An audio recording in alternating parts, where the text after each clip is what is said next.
The first sound that morning wasn't the hum of a mower or the birds announcing dawn. Nope. It was this ugly, hollow clank, metal on wood, stubborn as a hangover, echoing up through my window before I'd even had a chance to dream about retirement. Let me back up a sec, because you gotta picture this. I slid out of bed, nudged the blinds, and there she was, Mara Pierce, Queen Bee of Cedar Hollow HOA.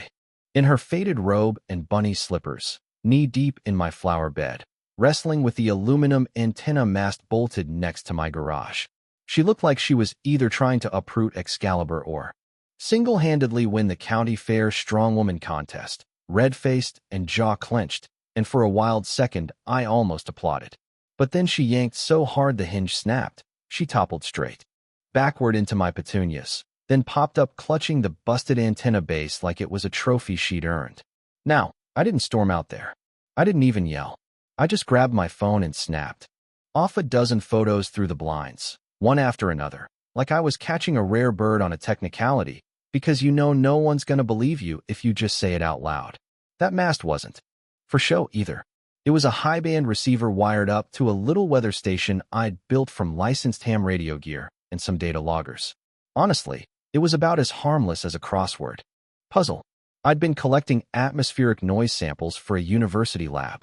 Mara, of course, didn't care about barometric pressure or propagation curves. If she couldn't put it in a tidy little box, she figured it must be a threat. So I made coffee, propped the back door open, and waited for her to come explain herself. Didn't take long. She stomped across the driveway, dragging bent aluminum, like a sheriff with a shotgun, and planted it on my welcome mat. "Your ugly stick is down," she said, like she'd just liberated Paris. Neighborhood standards restored. I sipped my coffee and told her, "Congratulations, Mara. You managed to vandalize my property before I'd finished my first cup. That's gotta be a new record." Her mouth pinched up like she'd tasted vinegar. She rattled off HOA code, Section 14, subsection C, no external telecommunication equipment allowed, and promised me fines. All I could think was, there are newsletters with more teeth than this lady. The thing about Mara is, she loved the word escalate. She tossed it around like she was waiting for a badge to appear on her cardigan. She strutted back across the cul-de-sac, holding the broken mast up for everyone to see, while neighbors peeked through curtains and kids made wide circles on their scooters. Meanwhile, the smart little logger in my garage had already started screaming, time-stamping the disconnect, logging error pings, sending off a whole string of alerts to the university. Where Mara saw a conspiracy, I saw a breadcrumb trail. By lunch, she'd stuffed every mailbox with a one-page bulletin, unauthorized surveillance equipment identified and removed for resident safety. She even signed it twice, HOA president, and for extra spice, community watch chair. My neighbor Nate texted me a picture of 3 people on his porch reading it like it was the Dead Sea Scrolls. Welcome to Cedar Hollow, where a slow news day is just waiting for Mara to trip over something. That evening, right as the sun dipped behind the maples, 2 dark SUVs rolled into the circle and idled in front of Mara's place. Suits stepped out, badges flashed. The kind of quiet that hits when nobody knows if they should breathe. Mara was already halfway to my porch rehearsing her next outrage when she noticed them.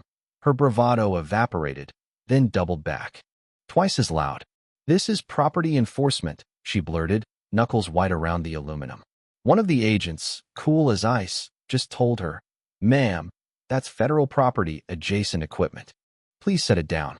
She did, with a clang you could hear 2 houses over. Here's the thing. I wish I could say I orchestrated it all, that I played chess while she played checkers. But the truth is simpler. Mara just tangled herself up and dragged the whole neighborhood along for the ride. The agents checked my setup, poked around the garage, nodded at my paperwork. Looked routine, looked fine. Mara shadowed us, muttering about spies and coded transmissions, playing her greatest hits album for anyone who'd listen. That should have been the end. A warning. Maybe a memo, and Mara sulking home. But people like her don't step down when the crowd turns. They double down. That night, she was out again, flashlight sweeping my lawn, looking for evidence to fit the story she'd already written in her head. When I stepped out and asked if she'd lost something, she mumbled about a raccoon by my shed. "Raccoons love amateur radio," I told her. Big fans of barometric pressure, too. She didn't laugh.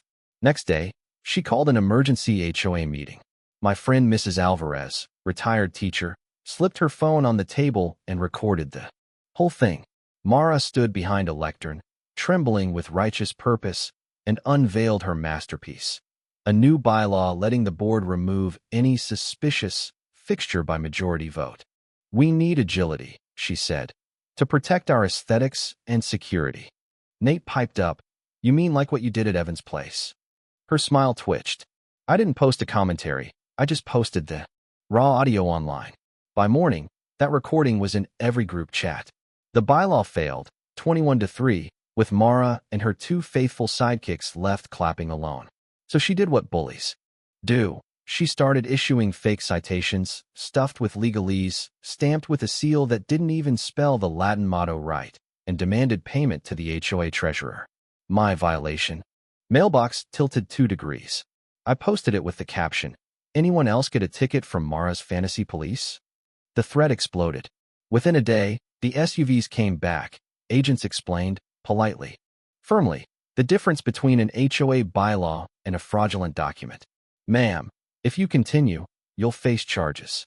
You'd think that would be the end, right? Instead, my breaker box was pried open.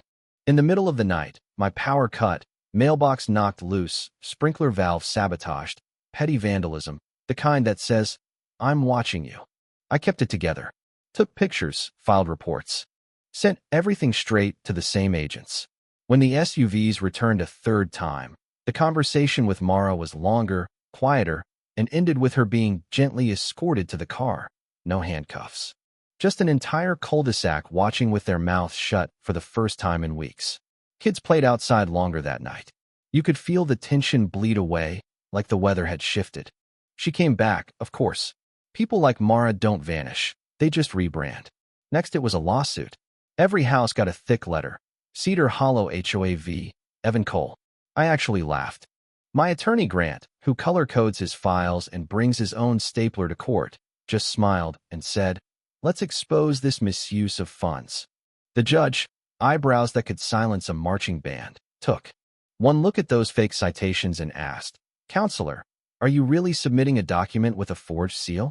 The opposing attorney backpedaled so fast the court reporter probably wrote, "Skidding," in her notes. Still, Mara wouldn't quit. There were robocalls at 9 p.m., robot voice warning of foreign interference. Then spotlights across driveways at midnight, monologues blasting out. Her window, accusations flying like confetti at a parade. Last straw, the engines again, 3 SUVs, agents knocking with a finality you can't mistake. They walked her out, steady and professional. While the whole neighborhood, no cheering, just quiet, let out one long sigh of relief. Afterward, the block felt different. Kids played, neighbors talked, cookies got baked for emergency recall. Meetings. Mara's 2 sidekicks resigned. Doug started mowing at night. Mrs. Alvarez left me a pie with a note, for staying calm when I couldn't. The agent sent a last email, "Keep your records." It felt like the end of a long sentence. If you ask me what broke Mara, it wasn't the antenna or the lawsuit. It was the moment the crowd stopped nodding and started watching. That's all it takes. Power built on fear doesn't last, not when the facts have dates and the neighbors are tired. She didn't understand radios, but she understood narrative, and for a while that worked, until it didn't. A week later, I sat on my porch, coffee in hand, watching Cedar Hollow try normal again. Kids played knockout. Someone grilled something that smelled like hope, and Nate yelled, "No new bylaws." Today, Mrs. Alvarez joined me, eyes on Mara's dark windows. "You think she'll try again?" she asked. I shrugged. They always try, but once the spotlight swings their way, it's never the same. Look, this isn't a victory lap. I didn't win. I just kept my receipts and let the process roll over a woman who picked a fight with patience and paperwork. Lesson is simple. You don't need to scream to be heard. Just write it down and wait for the engines. Justice in the suburbs doesn't show up with a marching band. It creeps in at dusk, right when the sprinklers start ticking, and the neighbor's dog finally stops barking. If you've ever lived through a neighborhood feud like this, where order tips into control, I want to hear it. Tell me where you draw the line. What you'd have done different. Did I wait too long, or not long enough? Drop your thoughts in the comments. argue it out, and share this with that one friend who keeps threatening to run for HOA president. And hey, if you want more stories straight up, no grandstanding, just the mess and the lesson, hit subscribe, tap the bell, and stick around. Cedar Hollow isn't special. It's just us, trying to live next to each other without losing our minds.